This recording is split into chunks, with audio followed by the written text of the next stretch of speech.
Welcome to Biff's Mystery Theater. I have many tales to tell you. Ghost stories, murder stories, and tales that will make your bones chill.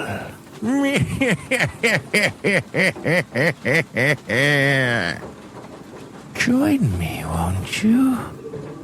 Every Sunday night for Theater of the Mind, where you always have the best seat in the house. And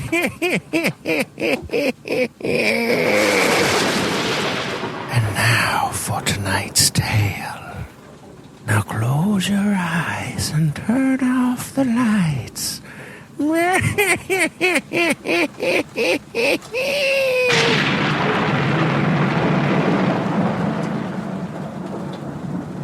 In just a moment, Suspense with Gregory Peck. Hello, I am Piotr Lubov. I would like to sell you pills. If you will call me, I will sell you pills. Please call Piotr. 999. Pills. Remember, the number is 999 pills. Please call. I am Piotr. I have pills.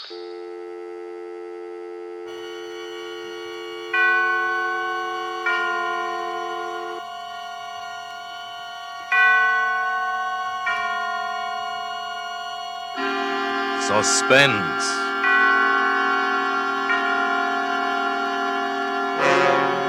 Autolite and its 60,000 dealers and service stations bring you radio's outstanding theater of thrills. Starring tonight, Mr. Gregory Peck in Anton Leader's production of Hitchhike Poker.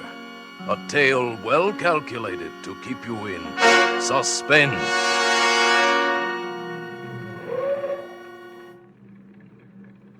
Want to ride, young fella? Oh, you bet. How far you going? Oh, hi. Well, hop in. Well, thanks.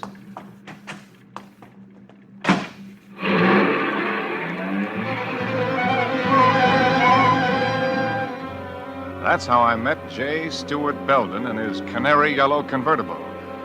That's how I took the ride. I'll be a long time forgetting. He looked to be about 45, and he wasn't bad looking for a guy that old. He was well built, about my size, no gray in his hair.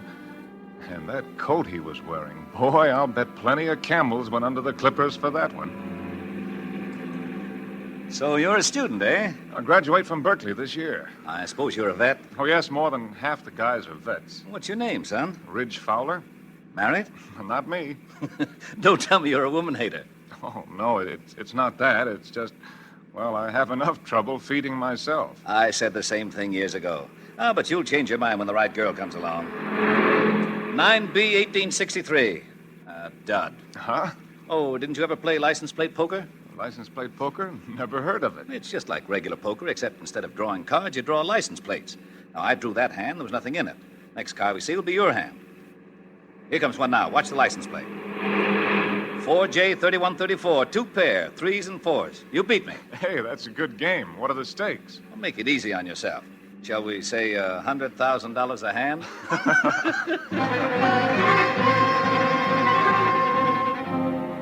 See what I mean? A good Joe, a lot of laughs and small talk, and all the time that convertible eating the miles up. What a car. We practically flew through Salinas, San Luis Obispo, and Santa Maria. Well, son, what do you say to a hamburger? I know a little place in Santa Ynez where they make a hamburger that drips with royalty. Well, you got me sold. And on the side, French fried onion, shoestring potatoes, and the coldest beer in the world. Stop, you're killing me.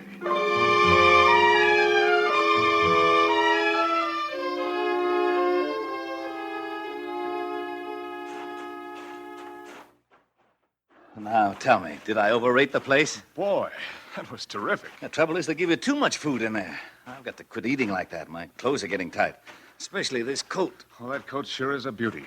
I'm nuts about camels here. You are? Say, I've got an idea. Why don't you try it on? Oh, no, Mr. Belden. I didn't mean Go ahead. You're just enough thinner than I am that it ought to fit you fine. Well, gosh, I Here, would... go ahead. Try it on. College boy can always use a coat. Well, it's a good fit. It was made for you. Well, I don't know what to say.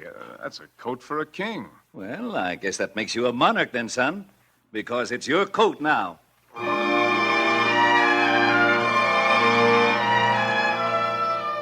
I couldn't get over it. A coat like that, mine? I'll bet Mom's eyes will really pop when she sees it on me. Must have cost a year's tuition. I climbed back into the car and slouched down into the maroon leather seat and waited for him while he made a phone call. Boy, I felt like a king, all right. I was deep in a daydream when he came out of the phone booth. Okay, Rich, here we go.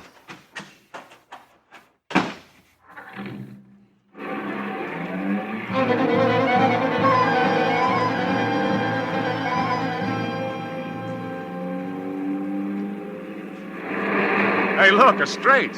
Huh? I drew a straight. 2J, 3, 4, 5, 6. Really? Straight? That's the highest hand today. That'll be tough to beat. Darn tough.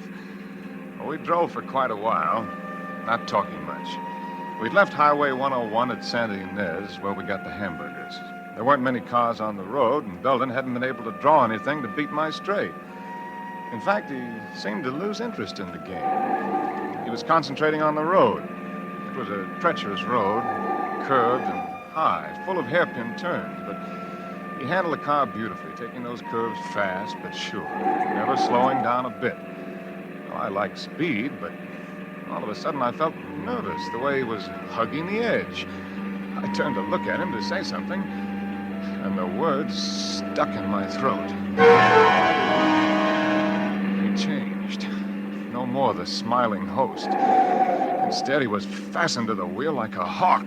That's what he looked like, a hawk, ready to strike. I was tongue-tied at the change in him. I guess my reflexes worked slowly, but his didn't. He threw open his door, twisted the wheel. Hey! So long, Sonny! He jumped clear, and when the car hurtled into space, I was alone in it. My head smashed into the windshield. Another jolt threw me against the door. I'm not too clear at this point, but the next thing I knew, I was flying through space again. Only this time, I was free of the car. I landed, sprawled against the side of the hill. And I began to slip, to roll. I grabbed wildly, desperately for just anything to stop myself. When it happened, it was the trunk of a twisted, gnarled old tree that grew out of the hillside. Hit me square in the stomach, knocked the wind right out of me. I lay there, too hurt to care.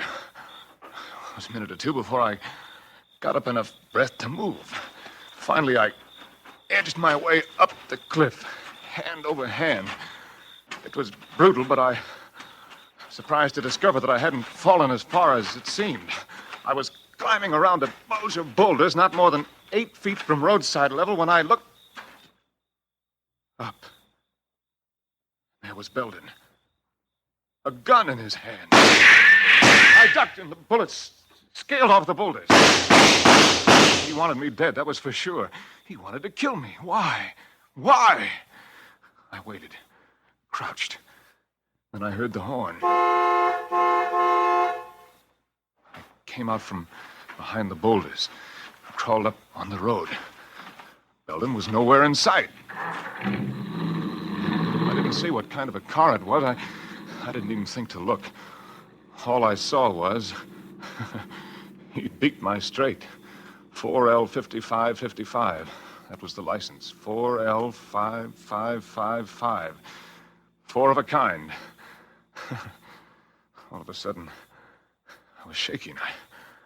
I looked at myself. I was beat up, cut, filthy. But what was worse, the camel's hair coat was a mess. King? I had to laugh. Belden was king. I was just the joker.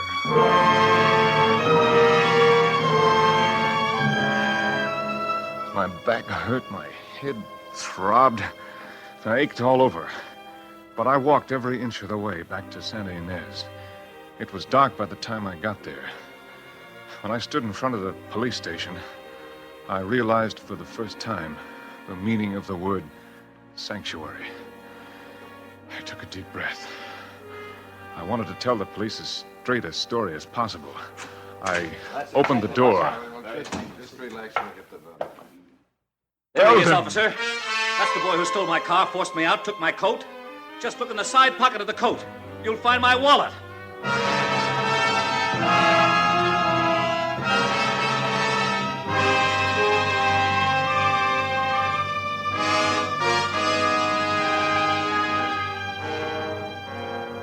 And now, Autolite brings back to our Hollywood soundstage Mr. Gregory Peck as Ridge Fowler in Hitchhike Poker, a tale well calculated to keep you in suspense. This couldn't be. What was Belden doing here in the police station? What was he trying to pull? I knew even before I put my hand in the coat that Belden's wallet would be there. And I knew, too, that the police would never believe me, no matter what I said. I was trapped. The desk sergeant was waiting for me to talk, but my throat was dry, my tongue was paralyzed, my brain spinning. Well, what do you got to say for yourself? Oh, you don't understand. You see, he gave me the coat. I didn't know about the wallet. That the best you can do? But I tell you, he picked me up when I was hitchhiking. I was going home from school for the weekend. Then he forced me off the road. He tried to kill me. He shot at me. Sergeant, let the boy go. But, Mr. Belden, I've changed my mind. I don't intend to press charges. this kid's crazy. Easy, Sergeant. He's a war veteran. Oh, I see. Oh, no. Lock me up, please. Don't believe him. Everyone is entitled to one mistake. Any boy who is big enough to come into the police station voluntarily, give himself up, deserves another chance. If I could have erased the memory of his face You when lock he him up, twisted put him that away. wheel and screamed, "So long, Sonny." All these benevolent words would have fooled me like they were fooling the desk sergeant. Belden was bursting with sweetness and light. But every word he said to release me only tightened the web tighter. And I knew just as sure as I was standing there that he wasn't through with me. That walking out of that door would be like releasing the clay bird at a trap shoot. Well, it's up to you, Mr. Belden, if you're sure he won't cause any more trouble. I'm positive that after tonight, this young man will be no trouble to anyone. No trouble to anyone. After tonight, I had to get away from there. I had to run. Yeah, come back.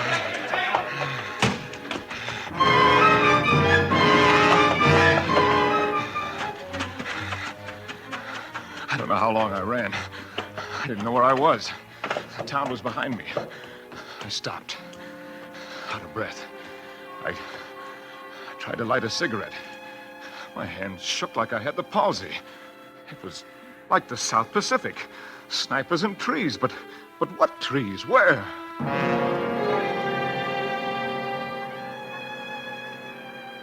Then I saw the bright, glaring neon ahead. Mackinac, one sign said, and Wayside Rest, trucks welcome, the other.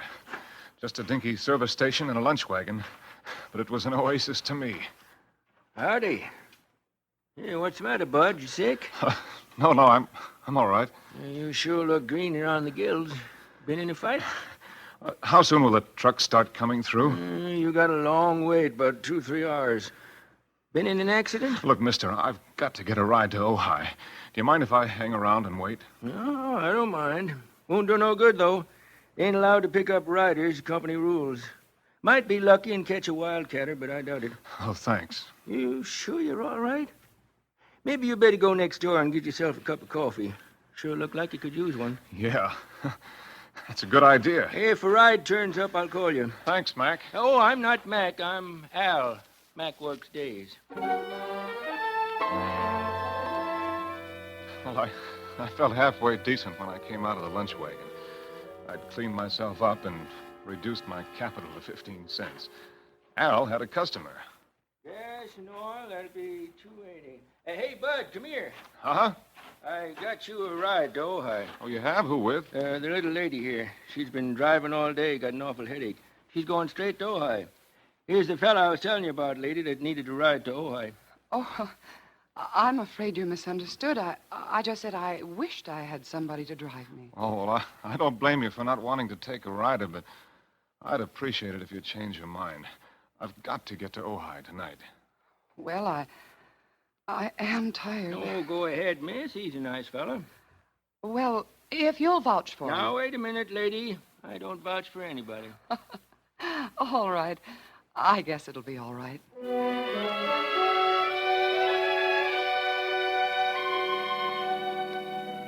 It was a pleasure to drive for her. She didn't say much, and I didn't feel like talking. She just sat there beside me, her eyes closed, resting. Once in a while, I snatched a quick look at her. She had long, dark eyelashes resting on her marble-like cheeks, hands folded in her lap. I found myself remembering when the right girl comes along. I was trying to remember who said it when I saw her looking at me. Feel better? Much better. I'm ashamed of myself, hesitating to let you drive my car. I'm afraid I'm overcautious. Oh, I wouldn't say that. Can't be too careful. One reads of such awful things happening on the road. Yeah. Awful things. I hadn't thought of Belden since we left Al's gas station. Now he was back in the front of my mind. You're going awfully fast. These curves are treacherous. I guess I'm just anxious to get home. Oh, yes, but look out! Do you want to kill us both? You almost sideswiped Oh, I'm him. sorry. What are you honking now for? He's gone. Your horn. What about it? Oh, nothing. I thought I'd heard it before. Before?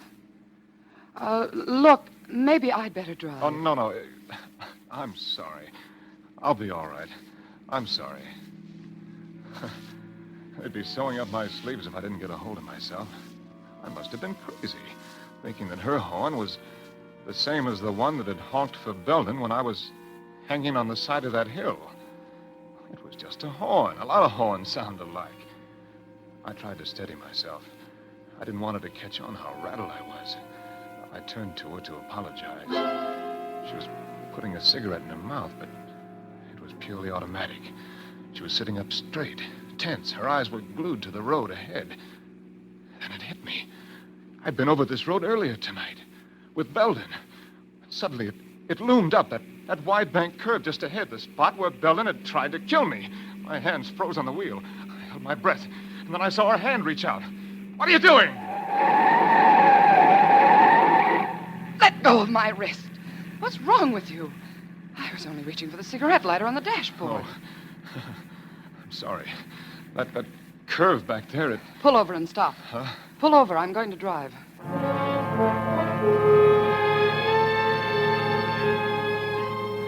She drove about a mile, I guess. Neither one of us said anything.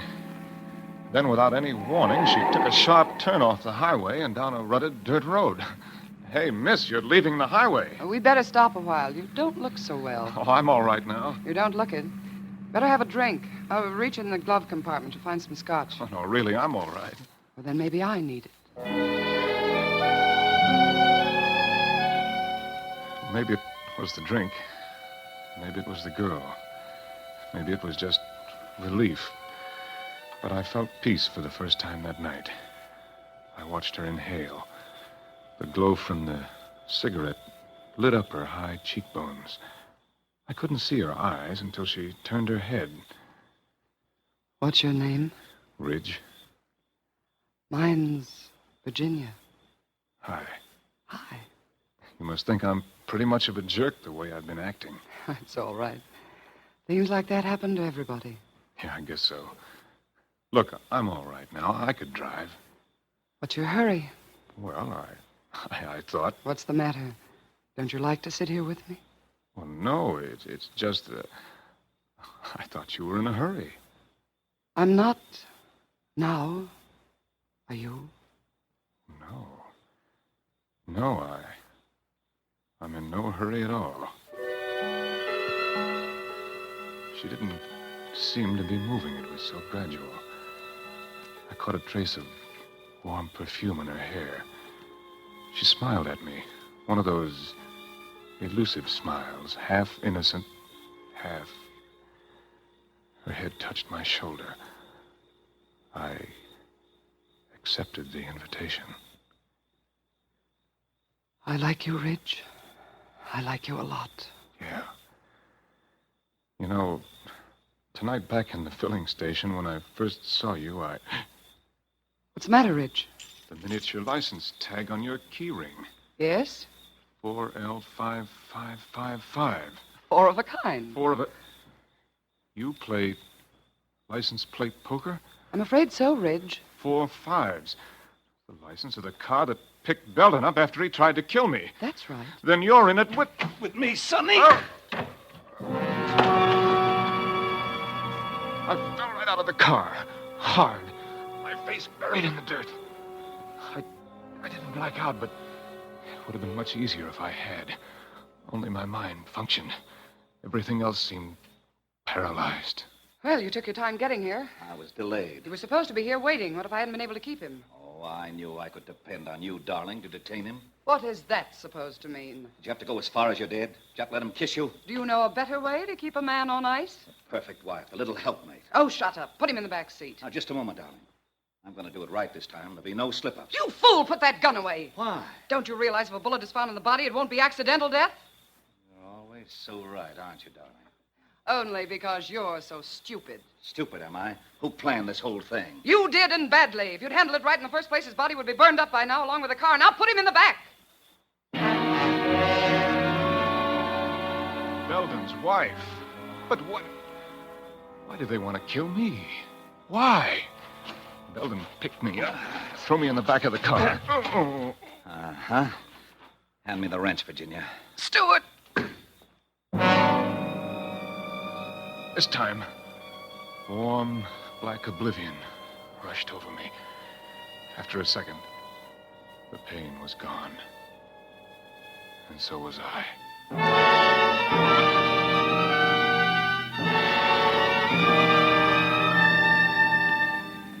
Consciousness returned in splotches.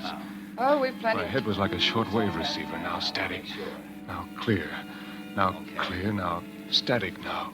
Anything behind us? Nobody. We're almost there. Are you sure no one has discovered the car yet? Of course not. The way it's lying, nobody will see it until daylight. And then J. Stuart Belden will be found dead, burned to an unrecognizable crisp.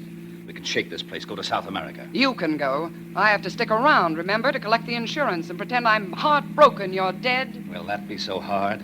You didn't talk like this when you married me. But of course, there was a lot more money then. Yes, swindled from suckers. Since when have you become fussy about where money comes from? What's changed you? The schoolboy? Don't be a fool.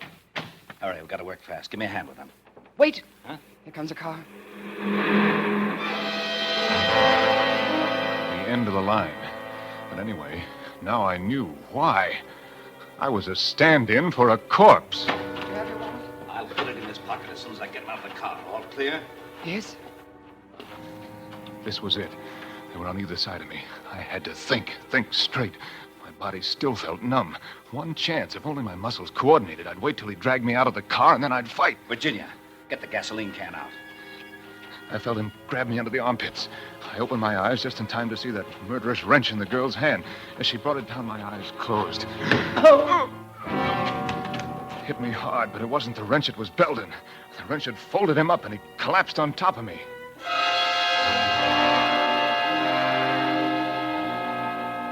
Every nerve in my body was alert now. I didn't know what would come next, but I was ready for it.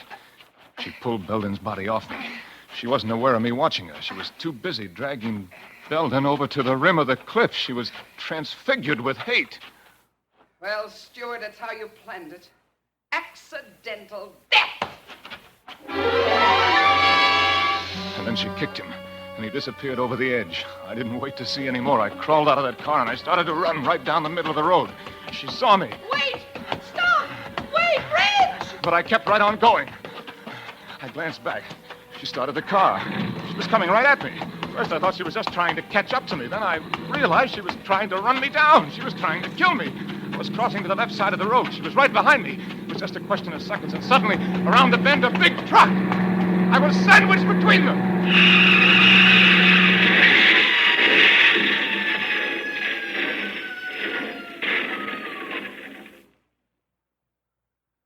I stood, stunned with horror, her scream ringing through my head, and the picture of her in the car, swerving off into space, into the canyon below. Hey, Bud, you all right? Yeah. What happened? She went off the road. A crazy woman driver. We'll have to report it. Come on, I'll give you a ride into town. You hear me? Don't you want a ride?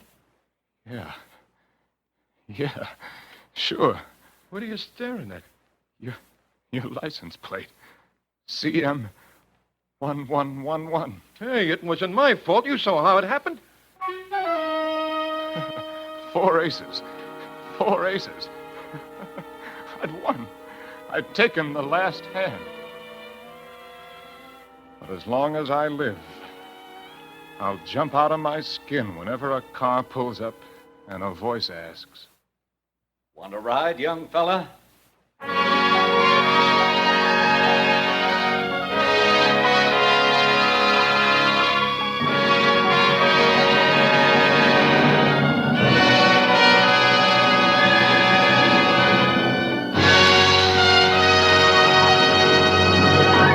Thank you, Gregory Peck, for a splendid performance.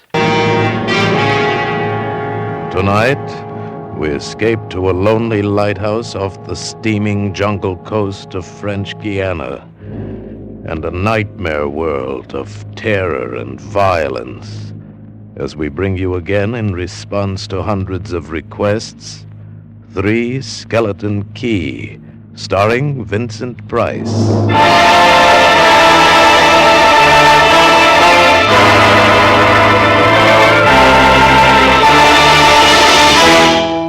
Picture this place. A gray tapering cylinder welded by iron rods and concrete to the key itself. A bare black rock, 150 feet long, maybe 40 wide. That's at low tide. At high tide, just the lighthouse, rising 110 feet straight up out of the ocean. And all about it, the churning water, gray-green, scum-dappled, warm as soup, and swarming with gigantic bat-like devilfish, great violet schools of Portuguese man-o'-war, and yes, sharks, the big ones, the 15-footers. And as if this weren't enough, there was a hot, dank, rotten-smelling wind that came at us day and night off the jungle swamps of the mainland. A wind that smelled like death. A wind that had smelled the slow and frightful death that came one night to this bare black rock. Set in the base of the light was a watertight bronze door, and in you went, and up. Yes, up and round, past the tanks of oil and the coils of rope, casks of wicks, racks of lanterns, sacks of spuds and cartons and cans, and up, round and round. Over the light storeroom was the food storeroom, and over the food storeroom was the bunk room where the 3 of us slept.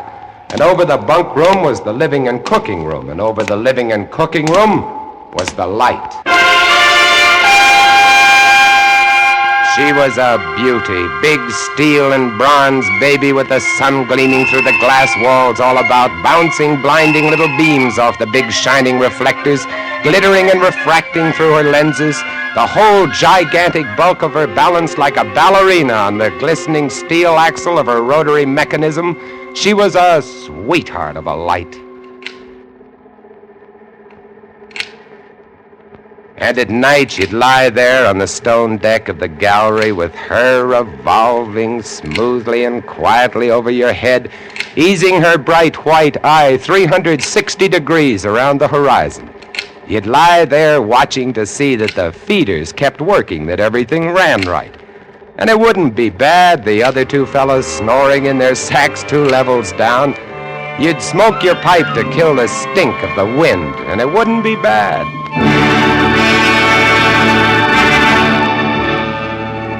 About those other 2, Louis and Auguste.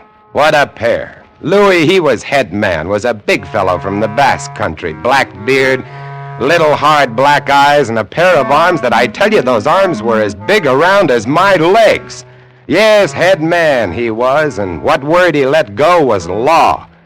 A silent fellow, and although I spent my first 2 weeks trying to strike up a real conversation, the most I could ever get out of him was... Jean, I took up this profession because I don't like people. They want to talk too much. It's quiet work, light tending. Let's keep it that way. You're getting to be as bad as Auguste. I thought maybe for once they'd send me somebody who That could keep was his Louis. mouth shut. And when he accused me of becoming like August, I quieted down, because August was the talkingest man I'd ever met. The talkingest and the ugliest. He was hunchbacked, stood 4 feet high, had red hair and big blue eyes.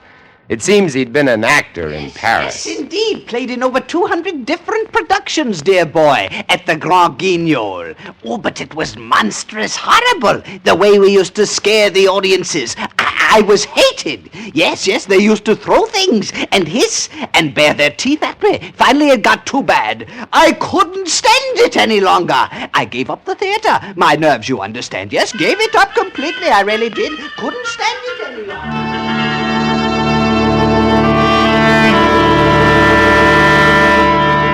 It all started one morning at 2:30.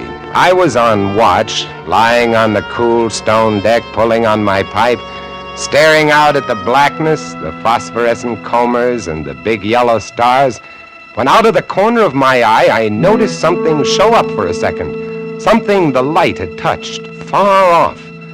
I waited for her to come around again, and when she did, there it was. A three-master, a big one, about a half-mile off, and coming down out of the north-northwest, coming straight for us. You must understand, our light was where it was for a very good reason. Dangerous submerged reefs surrounded us, and ships kept clear.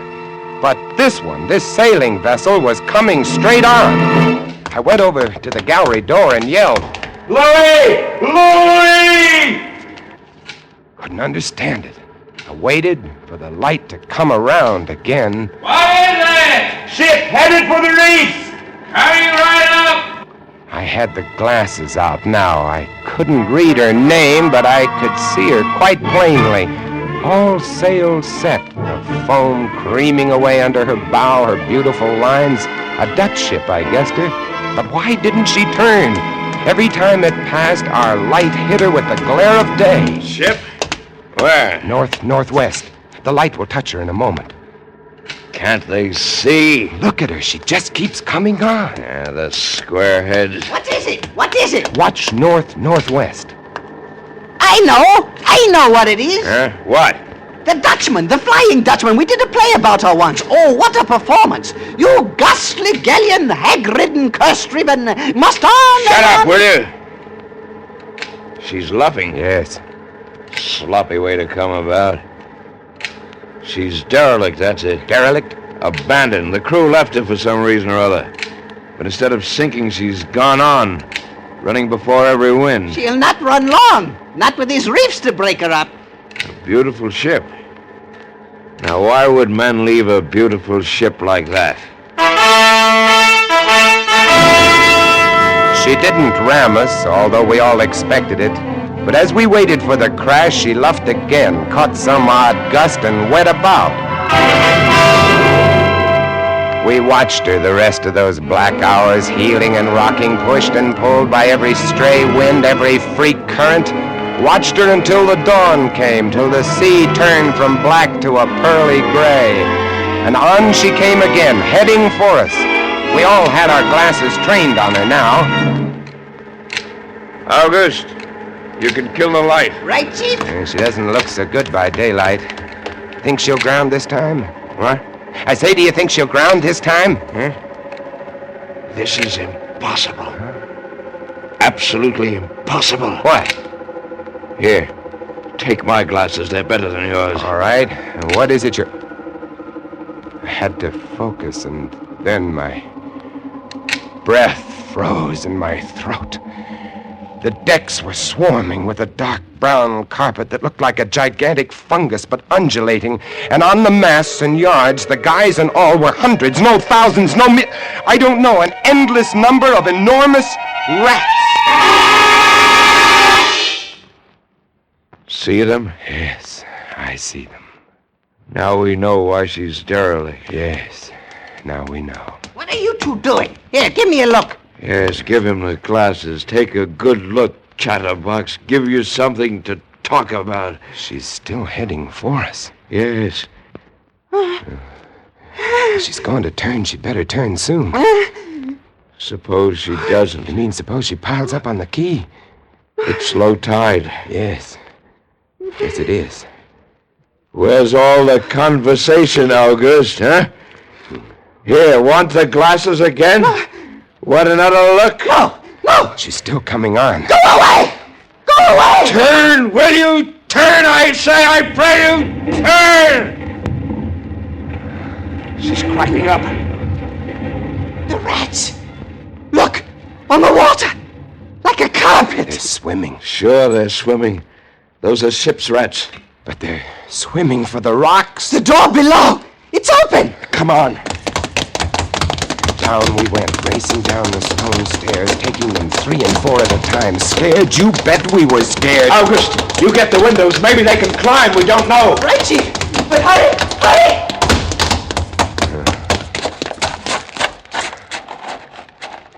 Look.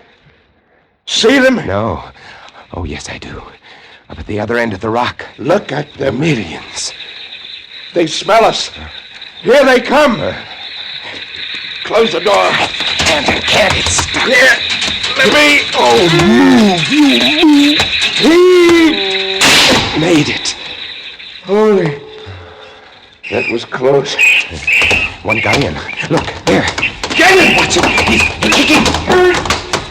He was as big as a tomcat, bigger. And his eyes were wild and red, his teeth long and sharp and yellow. He went for us, starving, ravenous, and we fought him, fought that one rat all over the room. It was, oh, believe me, I do not exaggerate, it was like fighting a panther. Got him. We better get aloft. As we ran up the winding staircase, we passed the tiny windows of the various levels, and at every one was a thick, wriggling, screaming curtain of brown fur. I was ahead of Louis, and I dreaded each successive level. Suppose they had found a way in. Look at them! Will you look at them? It's a nightmare. Will you look at them? The air of the gallery was thick and fetid with the stink of them. The light was dim, brown, filtered through the crawling mass that swarmed over the glass all about us. We could not see the sky. Nothing but them. Their red eyes, their claws, their wriggling, hairy snouts, and their teeth. The rats. They screamed and howled and threw themselves against the glass. They were starving.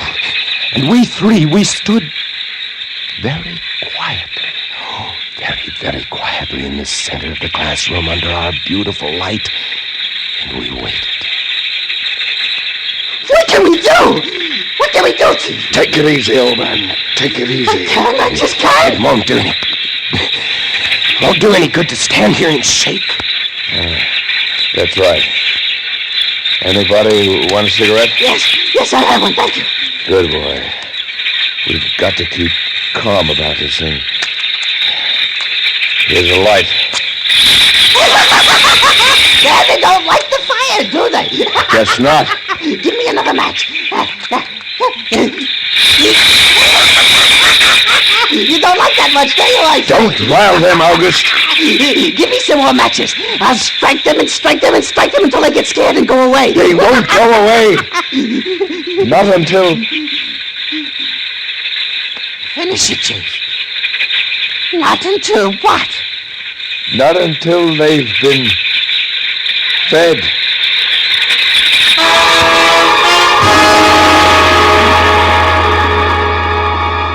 You can take just so much horror and then you get used to it. And they were interesting to watch, you know. They couldn't understand the glass. They could see us and they could rush at us, but that thin, invisible barrier held them off, stopped them. From time to time, we caught a glimpse of the rocks below. More rats down there, swarming brown velvet in the bright tropical sunlight. And then the tide began to rise. If only it had drowned some of them. Ship's rats don't drown. No, sir, you cannot drown one of them. They're all climbing up the tower. This bunch around us is getting thicker. Say, what's the time? 6:15. You've got first watch, John. Right. Wake me at 10. I will. Come along, August. It was getting dark. One side of the room was lit a soft, filtered red. Sunset through the rats. Oh, very pretty. I set the wicks, checked my fuel, and then lit the lamp. It caught them, lit them in their gigantic wriggling web of pale, hairless bellies, twitching red tails, bright eyes. Then I started the rotary motor. Light drove them mad as she swung slowly and smoothly about. She blinded them in the fierce stabbing bar of light, moving continually about, of a turning, of a touching, of a moving around and around, and they twitching and shuddering, eyes flaming when they were struck by the light. The bright light moving, and behind on the dark side of the room, so close, I dared not turn my back, but you cannot help turning your back when you're in a room made of glass. On the dark side of the room, you could not see them, but only their eyes. Thousands of points of blank red light, blinking and twinkling like the stars of hell.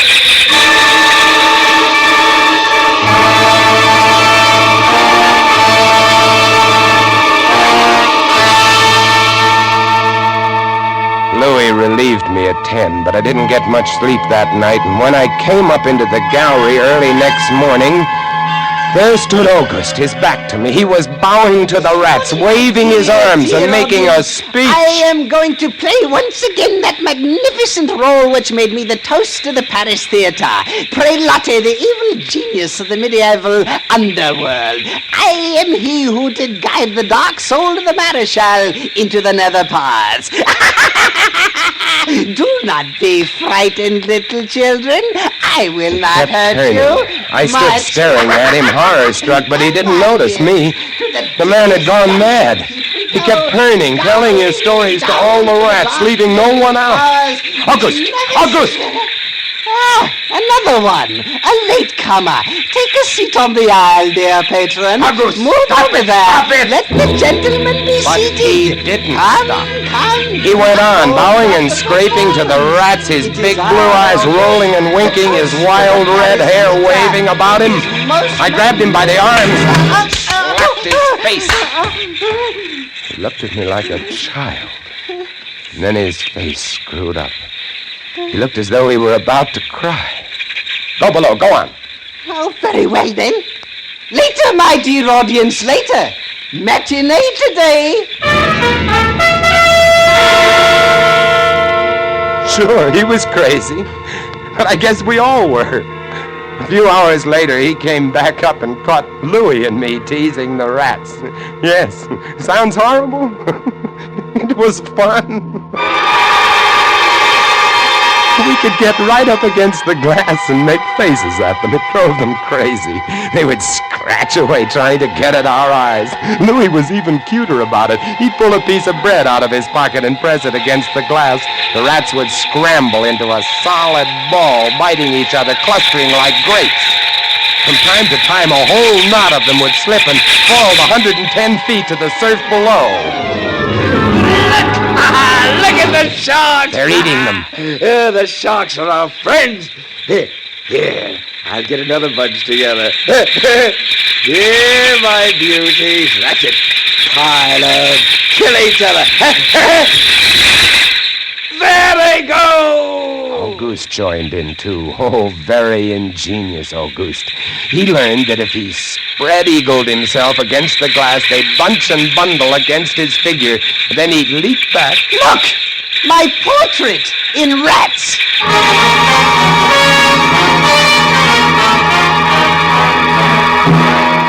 It went on all day, and then I was lying in bed. It was about midnight. I was very tired, and I was just beginning to fall off to sleep when I became conscious of a new sound.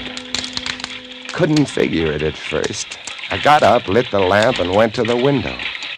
Even as I looked at it, I saw one of the panes begin to sag in. They had eaten the wood away. Louis, come quick! What is it? They found a way in. I held the glass with my hand. Now they were all going crazy, and assured of the success of this maneuver, were all nibbling away at the wood. Louis ran below and then returned with a large sheet of tin. We spread it against the window and hammered it into place. Even as we did so, we felt the heavy bodies thudding against the other side as the window gave way. That ought to hold. If it doesn't, we're done for. Rats can't eat tin. No, they can't. What was that? I don't know. It came from below. The storeroom window. They're in. They're swarming up the stairs. Drop the trap. Right. Two of them got in. Let's go after them. We didn't have to go after them. They came at us. I leaped to one side and grabbed a marlin spike, swung, and smashed one in midair. No! I whirled to see Louis with the other. It had ripped his hand open, and the blood was pouring all over the place. He held his hand aloft and kicked at the snarling rat. I stepped and swung and got him. My hand! He got my hand! That's both of them, Louis. I'll get you something to tie that up.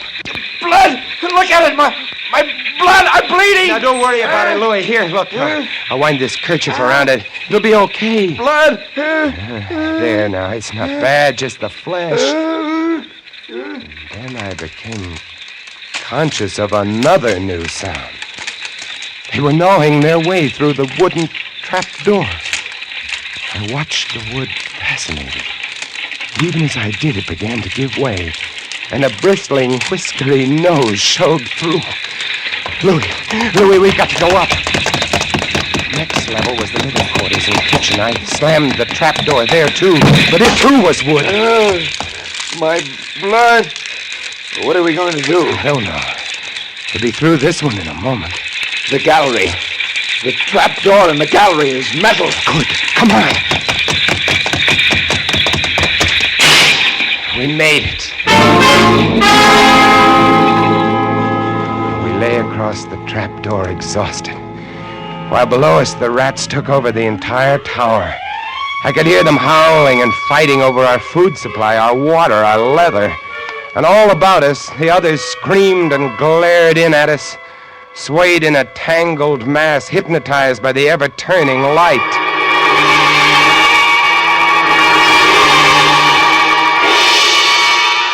By morning, the air in the little room was horrible. Until now, we'd been getting air from the tower below. Now that was sealed off, and so was all our food and water. We lay exhausted, panting, waiting. And the hours crawled on. I was almost dozing from fatigue when I saw a sight that brought me too fast. Would you like to come in, my beauties? Would you? I hold the powers of life and death, and I can let you in, you know. August was standing by the glass, and in one hand he held a wrench. He was tapping the glass gently, not quite hard enough to break it. I eased myself to my feet and slowly, very slowly, tiptoed toward him. All I have to do is tap just a little harder, and I found a coil of wire in the toolkit, and I trussed him up, fastened him to a stanchion in the center of the room. Louis was of no help. He lay on his side, looking at his bloody hand, weak and sick as a baby. So there I was, a lunatic and a coward for company, and all about watching our little drama, the rats.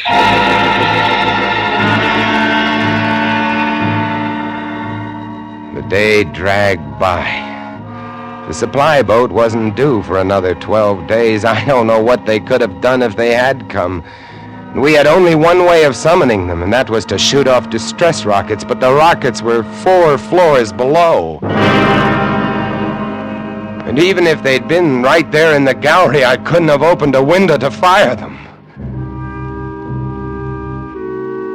That night, I tended the light, but its flame was devouring our oxygen. The following day, we lay, thirst-tormented, starving, waiting, and the following night, I again tended the light, but the small supply of spare wicking we kept in the gallery had become exhausted, and quite suddenly, about midnight, the light went out. There's nothing I could do. Wicks were stored 3 levels below. Nothing I could do. Nothing. From time to time, I'd strike a match to see the clock. When I did, it lit up the million red eyes about us. All about us. Watching. Waiting. Below, it had grown quiet. They'd cleaned us out, and now they, too, were waiting, all waiting. And then the rats, quite suddenly, were silent. And then I heard it.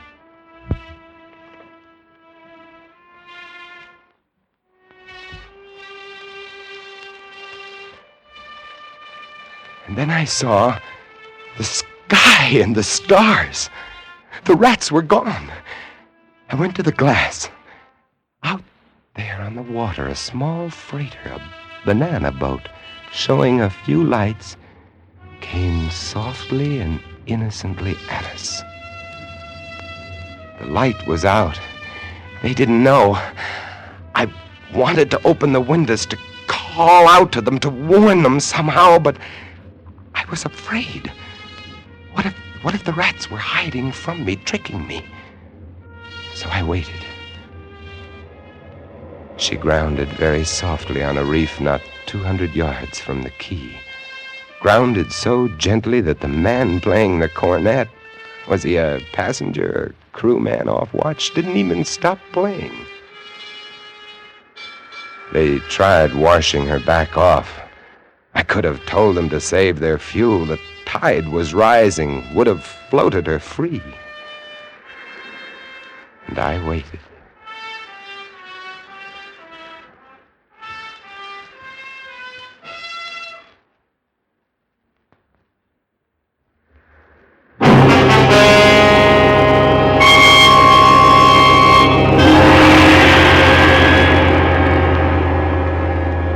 That's all. That's the story. The sun came up and there wasn't a rat on the whole quay. Every last one of that terrible army had left us, gone back to sea on their new ship. Auguste, insane asylum, he never recovered. And Louis, they took him into Cayenne where he died of blood poisoning from his bite. Oh, yes. Well, that's the whole of it. And if you'll excuse me now, I must go set my traps. No mouse traps. No rats in this lighthouse, I should say not. Life in the lights isn't bad, but sometimes when I see a strange vessel approaching, I get a little nervous, sure. Somewhere on the seas, there's a little banana boat without a crew. That is, without a human crew.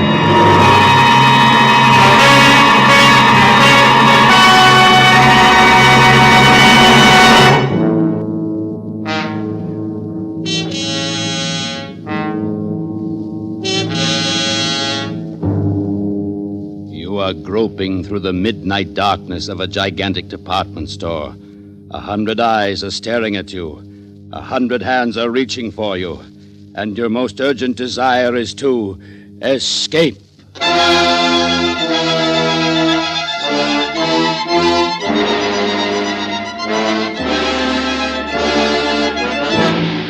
We offer you Escape, designed to free you from the four walls of today for a half hour of high adventure.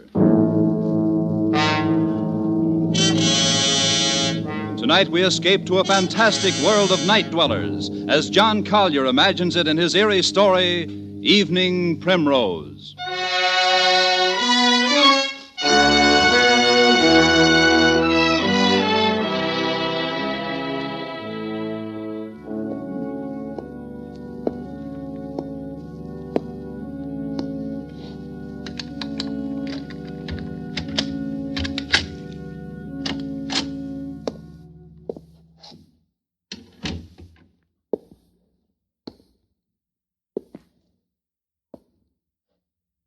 Sadie.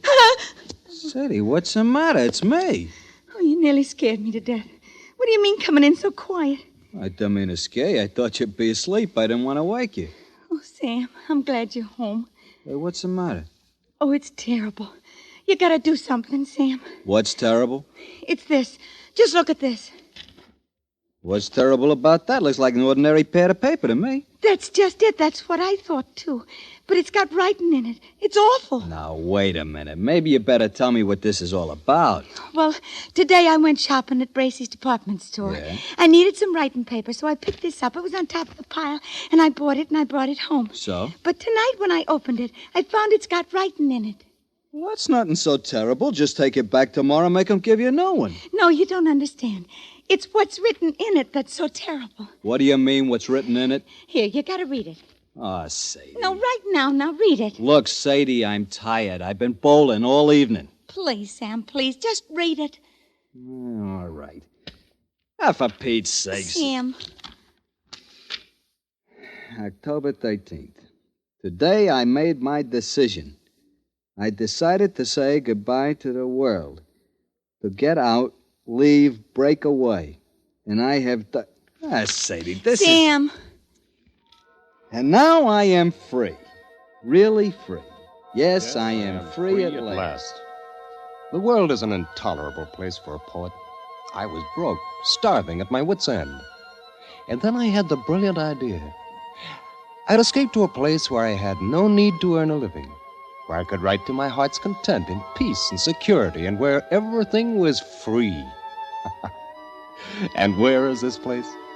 Right under your nose, so close you'd never think of it.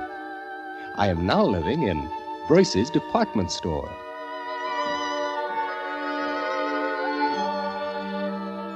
I arrived this afternoon. I had spent 3 days looking over all of the department stores in town. I decided on Brace's because of the completeness of their food department. Therefore, this afternoon, I entered the store and went immediately to the 4th floor to the rug department and hid myself in this dusty, out-of-the-way corner behind a pile of carpets. After the store closed, I tiptoed as far as the stationery counter and got this paper, the writer's primary need. And now, after making my first entry, I'll stroll around the store and get food, wine, the pillows for my bed, perhaps a fancy dressing gown. Oh, this is perfect. Here I'll be able to write.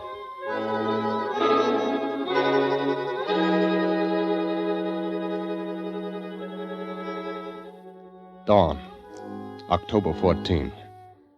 I am almost too unnerved to write this. The whole thing is unbelievable.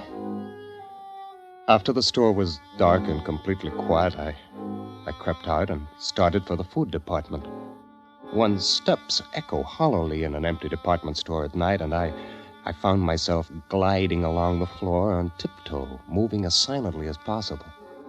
But the sound of footsteps persisted, and suddenly I realized they were not my own. The night watchman. I was in the Salon Moderne, and quickly I seized a mink coat from my hanger, draped it about my shoulders, and stood stock still.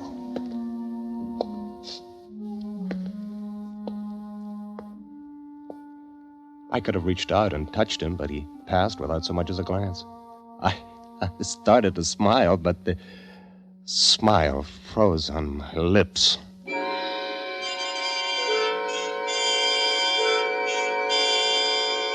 I was looking straight into a pair of eyes, large, flat, luminous, inhuman eyes, 12 feet away. They belonged to a creature dressed as a man, but he was as pale as something found underneath a stone.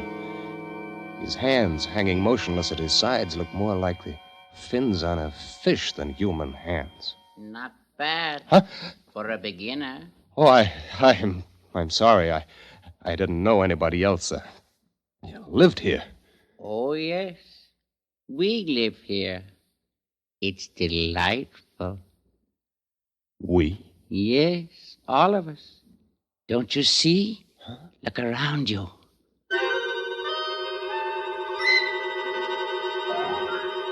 I looked around and saw nothing.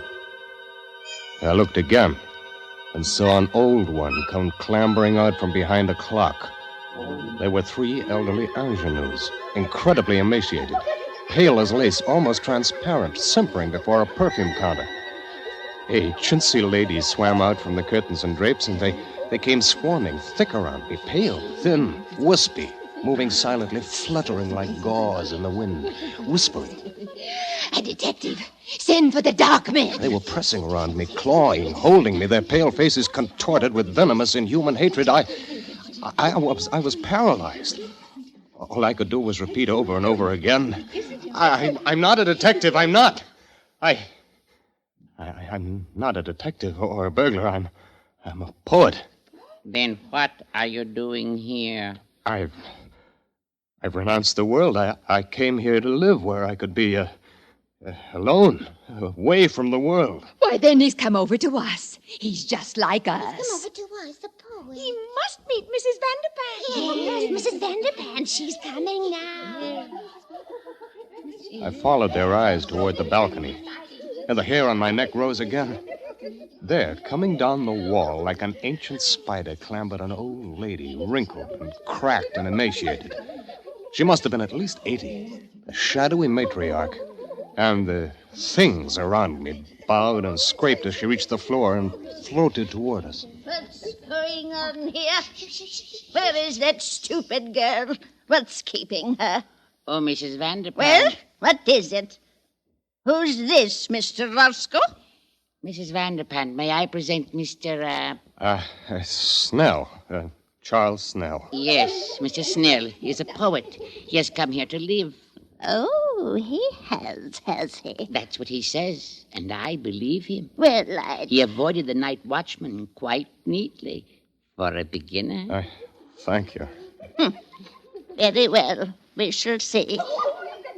A poet should find inspiration here. Mr. Snell, Mrs. Vanderpant is our grand old lady.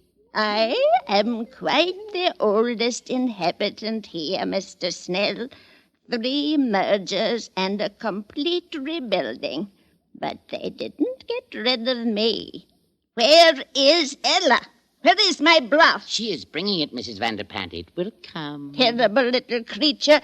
She's our foundling, Mr. Snell. She's not quite our sort. Is that so? I have been here, Mr. Snell, ever since the terrible times of the 80s. I was a young girl then. A beauty, they said. And poor Papa lost his money. Braces meant a lot to a young girl in those days. So when I wasn't able to have a charge account, I came here to live. Well, that's better than a charge account. I was quite alarmed when others began to come after the crash of 1907. But it was the dear judge, How do you do? the colonel, Mrs. do? Bilby. How do you do? Mrs. Bilby writes plays. Oh. And comes of an old Philadelphia family. Oh, you will find us quite nice here, Mr. Snell. I'm sure I will. And, of course, all our dear young people came in 1929. Oh, their poor papas jumped from skyscrapers. They couldn't bear to be without charge accounts either. All these nice people live here? Oh, and many more. Oh, here comes Ella with my broth. Come, you stupid thing. Yes, come, Ella, come. Yes, sir, I'm coming as fast as I can. Here. On the table over there, Ella. Be careful. Yes. Don't spill it. Oh, but she is young. Well, of course, she is a little younger than most of us. And she's different. She's beautiful. That's right. She's really not our sort. Well, you shouldn't say such things. She can hear you. Oh, that doesn't matter. Mrs. Bilby, please. You'll understand these things better after you've been here a while, Mr. Snell. But it seems to me that... Mr. Snell, we have certain rules here. They are necessary for our survival. I'm sure you won't find it hard to observe them. Yes, but I listen... should advise that you try. If you do not, it would be most unfortunate, Mr. Snell. Most unfortunate.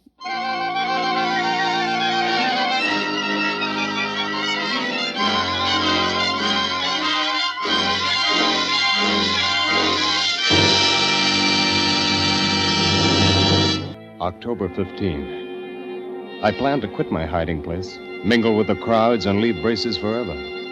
But just at dawn, Mr. Roscoe brought me a cup of coffee, which must have been drugged, for I fell asleep. And when I awoke, night was closing over the store once more.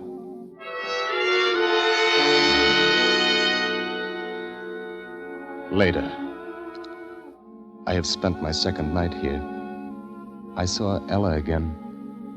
Ella, the pearl of this remote, fantastic cave. She's not like the others. Trifle pale, but otherwise normal and human and beautiful. A child of perhaps 18. She's the only thing that makes this nightmare bearable.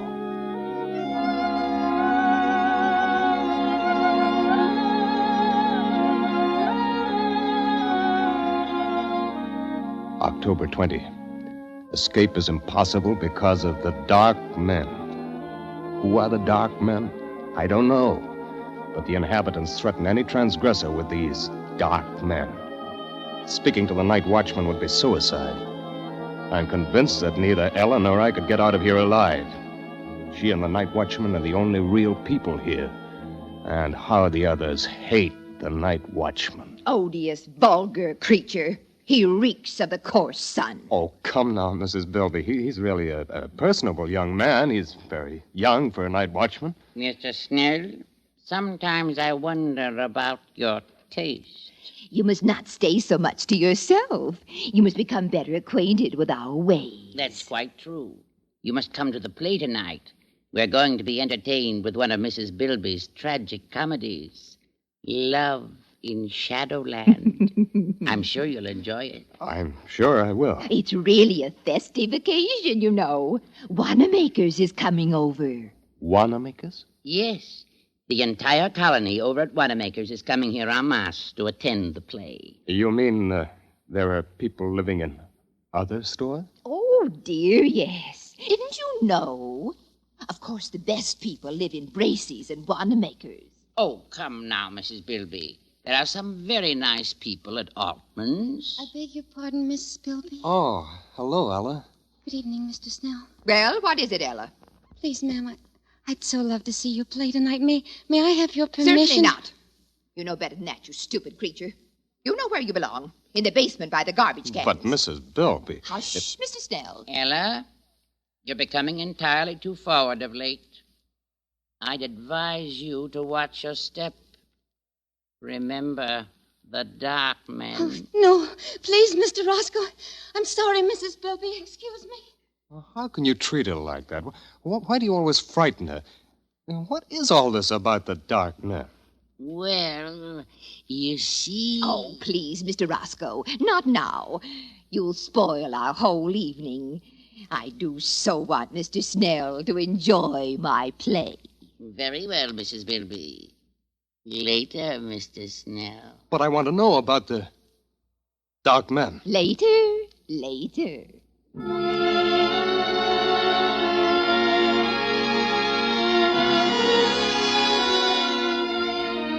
October 21. I found an opportunity to speak to Ella alone. Last night at the play, I induced a fit of hiccups. As I anticipated, I was sternly reprimanded and told to go and secrete myself in the basement where the night watchman wouldn't hear me. This was exactly what I had planned. I went to the basement, and there in the darkness, among the garbage cans and the rats, I heard sobbing. Ella? Ella? Ella, is that you? Yes. Why are you crying? What is it, Ella? They wouldn't even let me see the play. Oh, is that all? Oh, Mr. Snell, I'm so happy. No, you mustn't cry. You're the only one who's kind. Ella, why do they treat you so differently? Because I'm not like them. I didn't choose to come here. You mean you're held prisoner? You see, I was only 6. I came here on a shopping tour with my mother. I got lost and fell asleep behind a counter. It was dark, and when I awoke, they found me. Some of them wanted to send for the dark men because they were afraid I would tell on them, but Mrs. Vanderpant said no. I could stay and be her maid. Been here ever since. Since you were 6, but haven't you ever tried to get away? Oh, no, I don't know anything about out there. I wouldn't know what to do. Besides, I'm afraid to take the chance. If anyone tries to get out, they send for the dark men. Ella, who are the dark men? It's horrible. Well, tell me. You know how people live in all the stores, at Gimbel's and Bloomingdale's. Yeah, I know. Well, the dark men live at the undertakers. Good heavens. And whenever someone dies or breaks the rules or when a burglar gets in and sees these people and might tell, they send for the dark men. Well, that's horrible. They put the body in the butcher shop in the food department. And then the dark men come. I saw them once. It was terrible. What do they do? They go in where the dead person is. They have wax with them and all sorts of things. And when they're gone, there's just a wax model left on the counter. Then our people put a frock on it or a bathing suit and mix it up with the other wax models in the window, and nobody ever knows. Ella, you mean all these dummies around us? Oh, not all of them, but if you displease these people, the same thing will happen to you.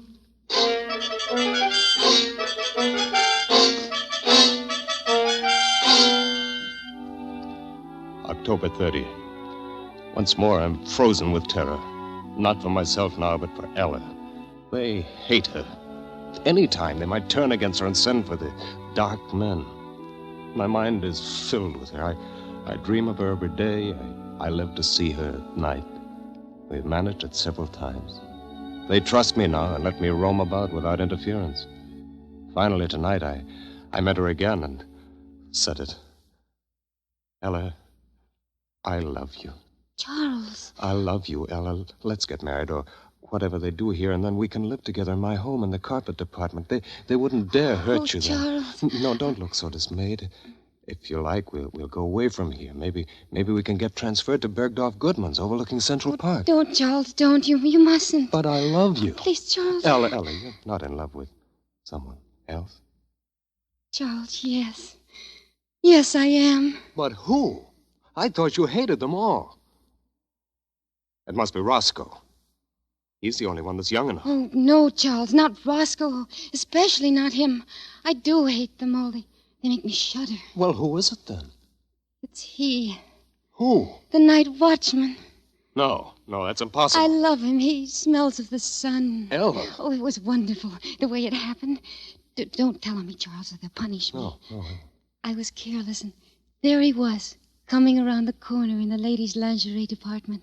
I was caught. There were only some wax models and their underthings, and there was nothing else to do. I slipped off my dress and stood still. I see. He stopped near me. He looked at me, and, oh, Charles, he spoke to me. He said, "Say, honey, I wish they made him like you on 8th Avenue." Charles, wasn't that a lovely thing to say? Personally, I should have said Park Avenue. Charles, don't get like these people here. It doesn't matter what avenue. It was a lovely thing to say. Well, what can you do about him? Ella, he belongs to another world. Yes, to 8th Avenue, and I want to go there. Charles, are you really my friend? Yes, of course I am. Then I'll tell you. I'm going to stand there again in the lingerie department, so he'll see me. And then? Perhaps he'll speak to me again. Ella, you're only torturing yourself.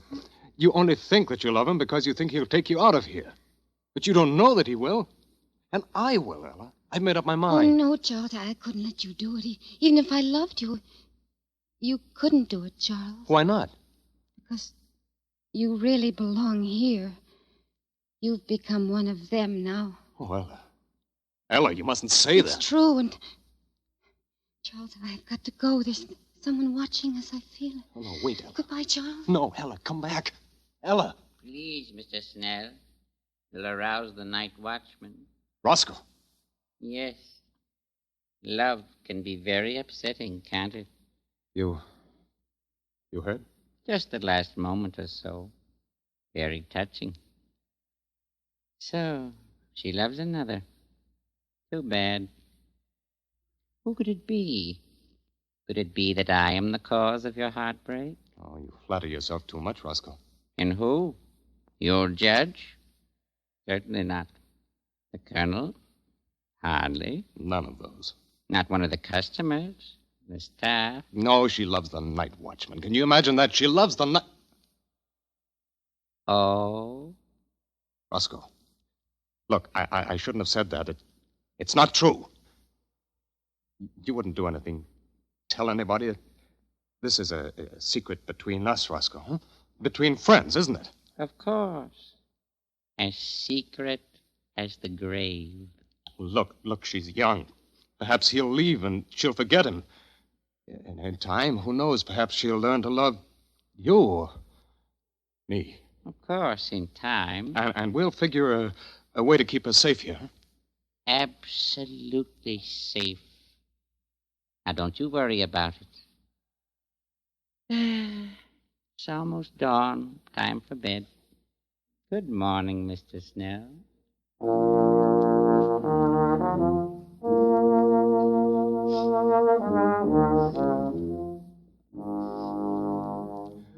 Early evening, November 4. I was a fool. I should have known he couldn't be trusted. He must have gone straight to Mrs. Vanderpant. This evening, the atmosphere has changed. People flicker to and fro, smiling nervously, horribly, with a sort of frightened, sadistic exaltation. An informal dance in the record department has been called off. I cannot find Ella. I'm going out again now to look for her. Roscoe, what have you done with her? Quiet, the night watchman. I don't care. What have you done? Whatever I did for your own good, as well as the good of us all. Wait a minute. What's that? What are those people carrying? Why, it's Ella. She's tied up. They're carrying her. Ella! Ella! Stop it, Mr. Snell, stop it! Let me go. Let me go. No, stop, Mr. Snell, stop it. You rouse the night watchman. But they're taking her into the butcher shop. Ella!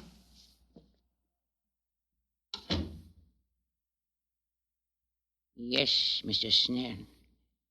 Those are the dark men.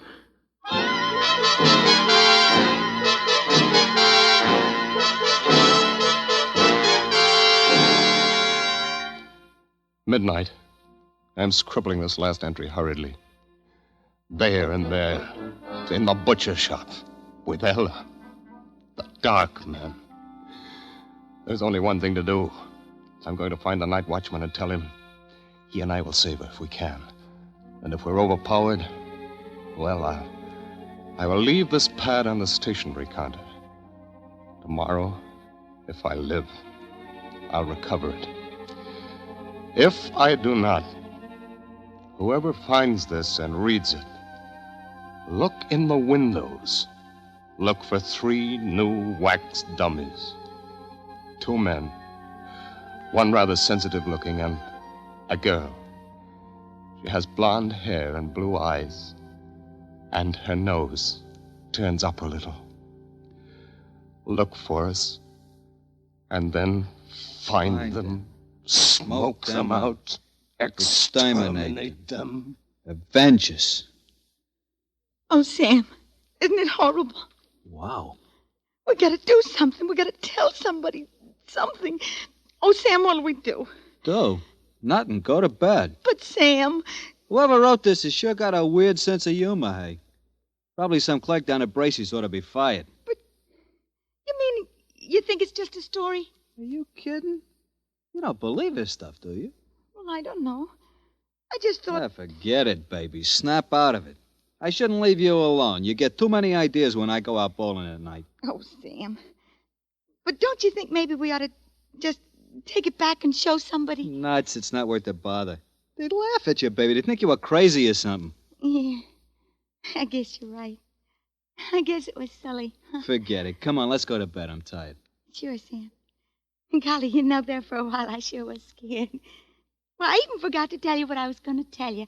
Sam, I found the cutest dress today, only $19.95. Yeah, Bambi? Yeah. It was in the window at Bracey's, and it was on a beautiful little wax model with blonde hair and blue eyes and a turned-up nose. And there were two men standing beside Sam!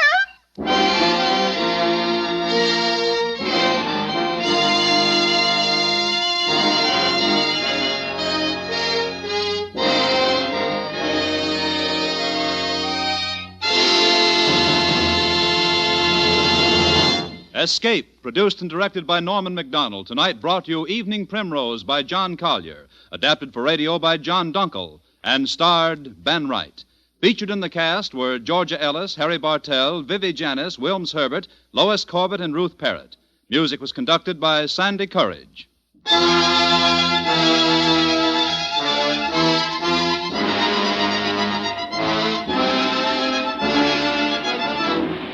Next week's Suspense returns to the air with Gregory Peck in a terrifying radio play, Nightmare. Be sure to be with us at the same time next week when once again we present a story well calculated to keep you in suspense. You've got a date with a beautiful blonde Monday night. She's My Friend Irma, the comedy starring Marie Wilson. Returning to CBS for a sparkling new season of laughter, My Friend Irma is one of the exciting lineup of Monday night shows you'll hear over CBS this fall. Marie Wilson as the comic misadventuress will delight you when her brain goes into reverse with hilarious consequences for all concerned. Remember, My Friend Irma returns Monday, August 29th, the same Monday night that Lux Radio Theater comes back to CBS over most of these same stations. This is Bob Lamont speaking. Now stay tuned for Crime Photographer, which follows immediately over most of these same stations.